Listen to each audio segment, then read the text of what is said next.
আসসালামু আলাইকুম। আন্তর্জাতিক সর্বশেষ আপডেট সংবাদে আপনাকে স্বাগতম। শুরুতেই জানিয়ে দেব সংবাদ শিরোনাম। শুরুতে জানিয়ে দেব হামাসের সঙ্গে বন্দি বিনিময় নিয়ে ইসরায়েল এক নতুন তথ্য প্রকাশ করল। জানিয়ে দেব ফিলিস্তিনি তাঁবুতে ইসরায়েলি হামলার কঠোর নিন্দা জানিয়েছে ইরান। এরপরে জানিয়ে দেব বাংলাদেশ ইস্যুতে এবার নরেন্দ্র মোদীকে পদক্ষেপ নিতে বলল প্রিয়াঙ্কা গান্ধী। এদিকে দক্ষিণ কোরিয়ার ক্ষমতাসীন দলের প্রধানের পদত্যাগ। জানিয়ে দেব গাজায় যুদ্ধ জড়িয়ে ভয়ঙ্কর বিপদে পড়ে গেছে ইসরায়েল। সর্বশেষ জানিয়ে দেব আস্থা ভোটে হেরে গেলেন জার্মান চ্যান্সেলর ওলাফ শলজ। এতক্ষণ শুনছিলেন সংবাদ শিরোনাম, এবারে বিস্তারিত। হামাসের সঙ্গে বন্দি বিনিময় চুক্তি নিয়ে নতুন তথ্য প্রকাশ্যে আনল ইসরায়েল। ইসরায়েলের প্রতিরক্ষা ও যুদ্ধমন্ত্রী ইসরায়েল কাতজ জানিয়েছেন, হামাসের সঙ্গে বন্দি বিনিময় চুক্তি নিয়ে আলোচনা আগের যে কোনো সময়ের তুলনায় বেশি অগ্রসর হয়েছে। সোমবার ইসরায়েলের পার্লামেন্ট নেসেটে পররাষ্ট্র ও যুদ্ধ বিষয়ক কমিটির সভায় কাতজ বলেছেন, আমরা আরেকটি বন্দি বিনিময় চুক্তির সবচেয়ে কাছাকাছি আছি। কমিটির সভায় আলোচনার বিষয়টি সংবেদনশীল হওয়ায় এটি নিয়ে প্রকাশ্যে বেশি কিছু জানায়নি ইসরায়েলি গণমাধ্যম টাইমস অফ ইসরায়েল। তবে এই চুক্তির প্রস্তাব ইসরায়েলি কোয়ালিশনের বেশিরভাগের সমর্থন পাবে বলেও আশা প্রকাশ করেছেন তিনি। চুক্তিতে হামাসের হাতে থাকা বন্দীদের মুক্তি এবং গাজায় যুদ্ধবিরতির সম্ভাব্য ধারা থাকলেও কাতজ জানিয়েছেন, তিনি উন্মুক্ত যুদ্ধবিরতির শর্ত অন্তর্ভুক্ত করবে না। পাশাপাশি আলোচনার সময় হামাসের পক্ষ থেকে নমনীয়তার ইঙ্গিত দিয়েছে ইসরায়েল কাতজ। এদিকে হামাসের সঙ্গে এক আলোচনায় ফলাফল গাজায় চলমান সংঘাতের ভবিষ্যৎ নির্ধারণে গুরুত্বপূর্ণ ভূমিকা রাখতে পারবে বলেই মনে করছেন বিশেষজ্ঞরা।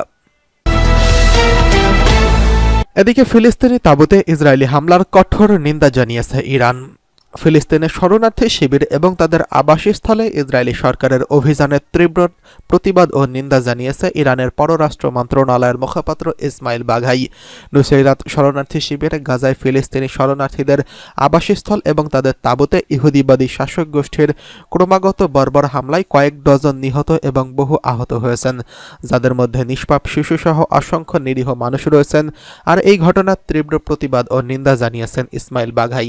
বাঘাইয়ের মতে ইহুদিবাদী শাসক গোষ্ঠীকে মার্কিন যুক্তরাষ্ট্র সর্বাত্মক সমর্থন দিচ্ছে, আর ফিলিস্তিনি চলমান গণহত্যার বিরুদ্ধে আন্তর্জাতিক সম্প্রদায় এবং জাতিসংঘের নিরাপত্তা পরিষদের নিষ্ক্রিয়তা বজায় রেখেছে, যাকে লজ্জাজনক বলেও অভিহিত করেছে এই মুখপাত্র। সেই সঙ্গে গণহত্যা বন্ধে বিশ্ব থেকে জরুরি পদক্ষেপ নেওয়ার আহ্বান জানিয়েছেন তিনি। পাশাপাশি গাজায় জঘন্য অপরাধ করায় দখলদার শাসক নেতাদের বিচারের আওতায় এনে শাস্তির দাবি জানিয়েছেন তিনি। যুদ্ধ অপরাধ ও মানবতা বিরোধী অপরাধের অভিযোগে ইসরায়েলি সিনিয়র কর্মকর্তাদের বিচার এবং গ্রেফতারের জন্য আন্তর্জাতিক অপরাধ আদালত আইসিসি কর্তৃক জারি করা রায়ের কথা স্মরণ করিয়ে দিয়ে বাঘাই তা কার্যকর করতে সদস্য রাষ্ট্রগুলোর প্রতি আহ্বান জানিয়েছেন। এদিকে বাংলাদেশ ইস্যুতে মোদী সরকারকে পদক্ষেপ নিতে বলল প্রিয়াঙ্কা। ভারতের লোকসভায় সরব হলেন কংগ্রেসের প্রথমবারের সংসদ সদস্য প্রিয়াঙ্কা গান্ধী। বিজয় দিবস উপলক্ষে কথা বলতে গিয়ে তিনি বাংলাদেশের বর্তমান পরিস্থিতি এবং ভারত সরকারের তরফ থেকে কাঙ্ক্ষিত ভূমিকা নিয়ে প্রশ্ন তোলেন তিনি বলেন, আজ বাংলাদেশে সংখ্যালঘু নিপীড়ন চলছে, লাগাতার আক্রান্ত হচ্ছে হিন্দু, খ্রিস্টান, বৌদ্ধ সহ বিভিন্ন সংখ্যালঘু ধর্ম সম্প্রদায়ের মানুষ। এরপরই প্রিয়াঙ্কা দাবি তোলেন, এবার সময় এসেছে ভারত সরকারের ফের আরেকবার বাংলাদেশ ইস্যুতে পদক্ষেপ নেওয়ার। বাংলাদেশের সংখ্যালঘু নিপীড়ন থামাতে মূলত দুটি দাবি উপস্থাপন করা হয় তার বক্তব্যে। প্রথমত, ভারত সরকারকে অবিলম্বে এই বিষয়ে হস্তক্ষেপ করতে হবে। দ্বিতীয়ত, ভারত সরকারকে বাংলাদেশের বর্তমান প্রশাসনের সঙ্গে কথা বলে অনাচার অত্যাচার বন্ধ করতে পদক্ষেপ নিতে হবে। প্রসঙ্গত, বাংলাদেশের বর্তমান পরিস্থিতি নিয়ে এখন পর্যন্ত মোদী সরকারকে খুব বড় ভূমিকা নিতে দেখা যায়নি। যদিও ইতোমধ্যে ভারতের পররাষ্ট্র সচিব বাংলাদেশে সফর করে গেছেন, সংখ্যালঘু নিপীড়নের সমালোচনা করেছেন। বাংলাদেশের তরফ থেকেও তাকে আশ্বস্ত করা হয়েছে। ভারতের মিডিয়ায় বিষয়টি নিয়ে অপপ্রচার চালানো হচ্ছে বলেও প্রতিবাদ জানানো হয়েছে। তারপরে চিত্রটা বিশেষ বদলায়নি। ভাষণ দিয়েছেন ভারতের প্রধানমন্ত্রী নরেন্দ্র মোদী। তাৎপর্যপূর্ণভাবে এই দিনে ভারতের জয় বলে উল্লেখ করেছেন, তবে বাংলাদেশের নাম উচ্চারণ করে কিছুই বলেননি। এদিকে দক্ষিণ কোরিয়ার ক্ষমতাসীন দলের প্রধানের পদত্যাগ, প্রেসিডেন্ট ইউনের অভিশংসনের জের। দক্ষিণ কোরিয়ার ক্ষমতাসীন দল পিপলস পাওয়ার পার্টির প্রধানের পদ থেকে সরে দাঁড়ানোর ঘোষণা দিয়েছে দলটির চেয়ারম্যান হ্যান ডং-হুন। দল থেকে নির্বাচিত প্রেসিডেন্ট ইউন সুক ইউলকে দেশটির জাতীয় সংসদের ইমপিচ করার পরই তিনি এই সিদ্ধান্তের কথা জানিয়েছেন। আজ হ্যান ডং-হুনের পদত্যাগের কথা জানিয়ে দক্ষিণ কোরিয়ার সংবাদ মাধ্যম কোরিয়া হেরাল্ড বলেছেন, দেশটির পার্লামেন্টে এক সংবাদ সম্মেলনে হ্যাং ডং বলেন, আমি ক্ষমতাসীন দলের প্রধানের পদ থেকে সরে দাঁড়াচ্ছি। তিনি জানিয়েছেন তার দলের আইন প্রণেতারা প্রেসিডেন্ট ইউনকে ইমপিচ করার যে সিদ্ধান্ত নিয়েছেন তাতে সমর্থন দিয়ে তিনি অনুতপ্ত নন। হ্যান ডং বলেন, দলের স্থায়ী কমিটির কার্যত ধসে পড়েছে, যার ফলে আমার দায়িত্ব পালন অব্যাহত রাখা সম্ভব হচ্ছে না। প্রেসিডেন্ট ইউন সুক ইউলের অভিশংসন বেদনাদায়ক, কিন্তু আমি আমার সিদ্ধান্ত নিয়ে অনুতপ্ত নই। 23শে জুলাই দলের জাতীয় সম্মেলনে পিপলস পাওয়ার পার্টির নেতা হিসেবে পরিচিত হন হ্যাং ডং। 5 মাসের মাথায় তিনি পদত্যাগ করেন। এর আগে দলের ইউলপন্থী নেতাকর্মী এবং তার পদত্যাগের দাবি করলেও তিনি তখন রাজি হননি। ক্ষমতাসীন দলের বেশ কয়েকজন আইন প্রণেতা দাবি করেছেন, ইউনের অভিশংসন প্রক্রিয়ার জন্য হ্যাং ডংকে জবাবদিহিতার আওতায় আনা উচিত। এদিকে গাজা যুদ্ধে জড়িয়ে ভয়ঙ্কর বিপদে পড়তে যাচ্ছে ইসরায়েল। গাজায় চলমান যুদ্ধের কারণে ইসরায়েলের 1/4 জনগণ বর্তমান দারিদ্র্যের কবলে পড়েছে, এমন তথ্য প্রকাশ করেছে ইসরায়েলি সংবাদ মাধ্যম ইসরায়েল হাওম। প্রতিবেদনে জানানো হয়েছে 25% ইসরায়েলি নাগরিক বর্তমানে দারিদ্র্য সীমার নিচে বসবাস করছে, যা একটি গভীর অর্থনৈতিক সংকটের ইঙ্গিত দেয়। এটি মূলত গাজার ওপর ইসরায়েলের চলমান আক্রমণের ফলে সৃষ্টি হওয়া পরিস্থিতির প্রতিফলন, যার ফলে দেশটির অর্থনীতি চরম বিপদের মুখে পড়েছে।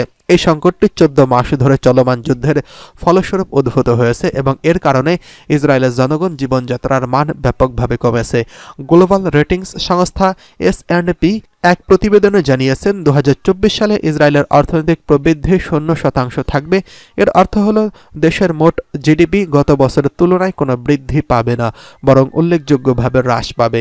এছাড়া ইসরায়েলের বাজেট ঘাটতি এবং 2024 সালের শেষ নাগাদ জিডিপি 9% পৌঁছবে এবং 2027 সাল নাগাদ তা 5 থেকে 6% দাঁড়াতে পারে। এমনকি দেশের সরকারি ঋণের পরিমাণও 2027 সালে 70% পৌঁছবে।